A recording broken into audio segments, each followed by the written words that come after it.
6116 కోట్ల రూపాయలు Warangal under ground డ్రైనేజీకి, అదే విధంగా భూపాలపల్లి మున్సిపాలిటీకి 92 కోట్లు, పరకాల మున్సిపాలిటీకి 52 కోట్లు, అదే విధంగా గ్రేటర్ వరంగల్ మున్సిపల్ కార్పొరేషన్కి 5287 కోట్లు, జనగామ జిల్లాలో జనగామకు 82 కోట్లు, స్టేషన్ గన్పూర్కి 50 కోట్లు, మహబూబాబాద్కు 121 కోటి, అదేవిధంగా డోర్నకల్కు 49 కోట్లు, మర్పడకు 51 కోటి, తొర్రూరుకి 51 కోటి, కే సముద్రానికి 61 కోటి, ములుగు మున్సిపాలిటీకి 15 కోట్లు, నర్సంపేటకు 149 కోట్లు, వర్ధన్నపేటకు 52 కోట్లు, మొత్తము 6116 కోట్ల రూపాయలు ఉమ్మడి వరంగల్ జిల్లా మున్సిపాలిటీలకు ఇవాళ మనం నిధులు ఇచ్చినాం.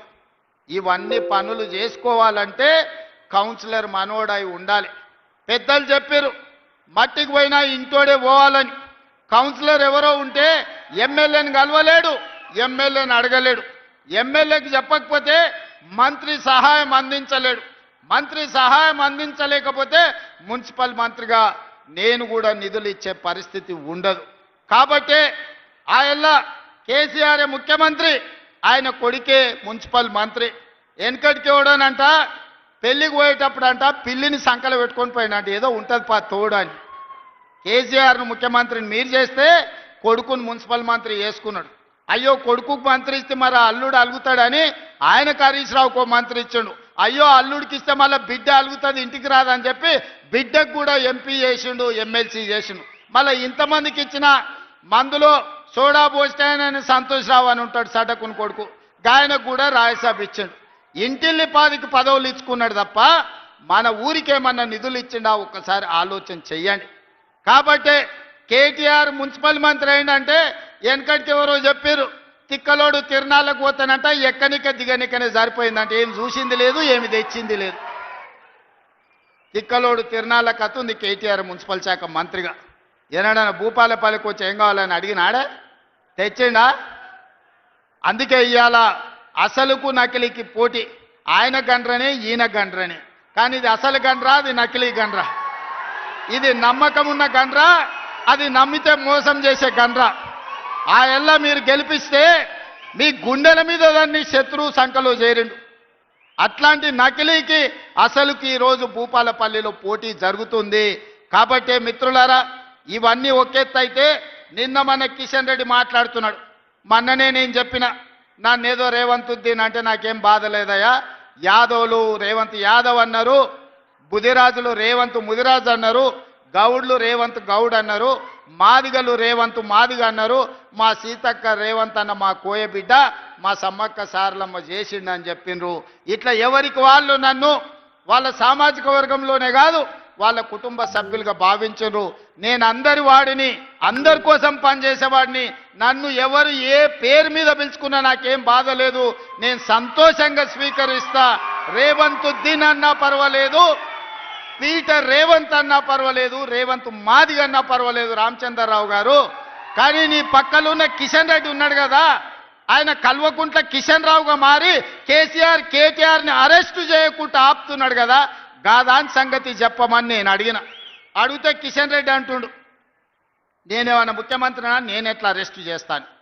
నేను అడగదలుచుకున్నా, అయ్యా దేశం కోసం ప్రాణాలు ఇచ్చి దేశం కోసం 1000 కోట్ల రూపాయల ఆస్తులు ఇచ్చిన మోతీలాల్ నెహ్రూ 1000 కోట్ల ఆస్తులు దానం చేసిండు.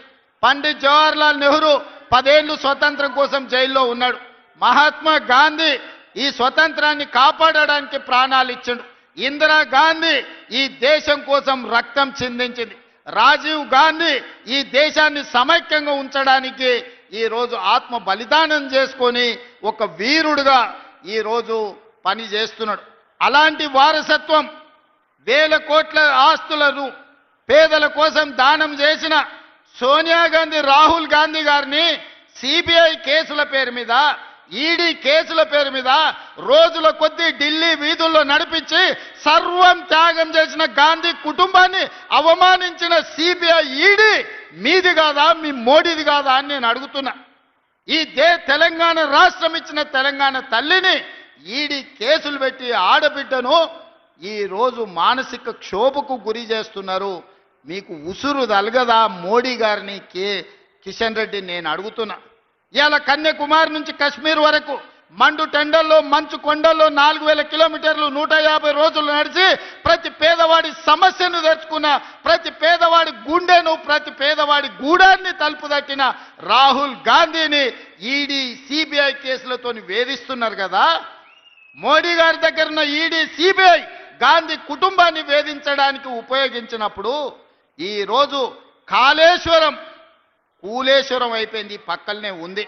1,00,000 కోట్లు దిగమింగి కాళేశ్వరం ఏటీఎంగా మారిందని మీ మోడీ గారే చెప్పిండ్రు కదా. సిబిఐ విచారణకు మీకు పంపించి 6 నెలలు అయ్యింది. ఎవడడ్డుకున్నాడు? ఫార్ములా ఈ కార్ రేస్లో ఈడీ కేసుకు పంపించి 6 నెలలు అయింది. ఇవాళ కేటీఆర్ని ఎందుకో పిలుస్తలేరు? ఇవాళ కాళేశ్వరంలో కేసీఆర్ను హరీష్ను కాపాడుతున్నది మీరు కాదా? ఫార్ములా ఈ రేస్లో కేటీఆర్ను కాపాడుతున్నది మీరు కాదా? మరి ఎందుకు ఆ సిబిఐ ఈడీ ఈరోజు కేసీఆర్ హరీష్ కేటీఆర్ను విచారణకు కూడా పిలిపిస్తలేరు, అరెస్టు చేసి లోపల పెడతలేరంటే కిషన్ రెడ్డి గారు నల్లికుట్ల మాటలు మాట్లాడుతున్నారు. నాకేం తెలుసు, నేనెట్లా చేస్తాను? సోనియా గాంధీ గారిని, రాహుల్ గాంధీ గారిని, మీ మోడీ గారు మీరు ఈడీ సిబిఐలతో వేధించవచ్చు, కానీ మీ చీకటి మిత్రుడు, మీ ఫెవికాల్ బంధం, మీ బీఆర్ఎస్ నాయకులను మాత్రం కేసీఆర్ హరీష్ కేటీఆర్ను, ఈ శుక్రాచార్యుణ్ణి, మారీచుని, సుబాహుడు రాక్షసులను మాత్రం మీ మోడీ పిలువడా? ఎందుకు కంచేసి కాపాడుతున్న కిషన్ రెడ్డి అని నేను అడుగుతున్నా. అందుకే కిషన్ రెడ్డిని ఇప్పటి నుంచి కిషన్ రెడ్డి అనే సమస్యనే లేదు.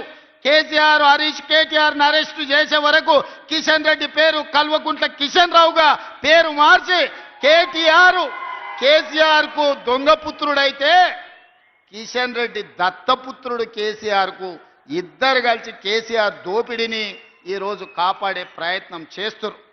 టెలిఫోన్ ట్యాపింగ్ నిన్న మనం మాట్లాడుతున్నారు. ప్రతిపక్ష నాయకులను వదలలే, హైకోర్టు జడ్జిలను వదలలే, చివరికి జర్నలిస్టులను వదలలే. భార్యాభర్తలు మాట్లాడుకుంటే కూడా ఏం మాట్లాడుకుంటున్నారని విన్న సన్నాసులు ఇంతకంటే దుర్మార్గం ఎక్కడన్నా భూమి మీద ఉంటుందా? ఇంతకంటే పాపాత్ముడు ఎవడన్నా ఉంటాడా?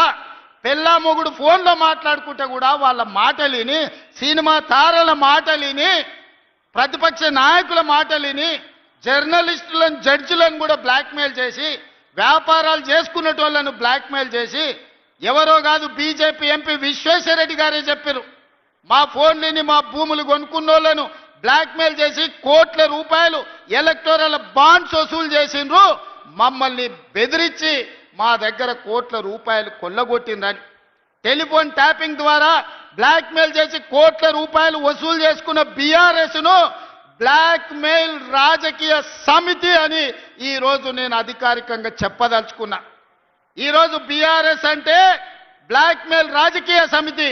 ఈ బీఆర్ఎస్ వాళ్ళు టెలిఫోన్ ట్యాపింగ్ ద్వారా 100 కోట్ల రూపాయలు ఇవాళ బీఆర్ఎస్ అకౌంట్లో 1500 కోట్ల రూపాయలు ఎలక్టోరల్ బాండ్స్ ఎవని అబ్బ సొమ్మని నేను అడుగుతున్నా.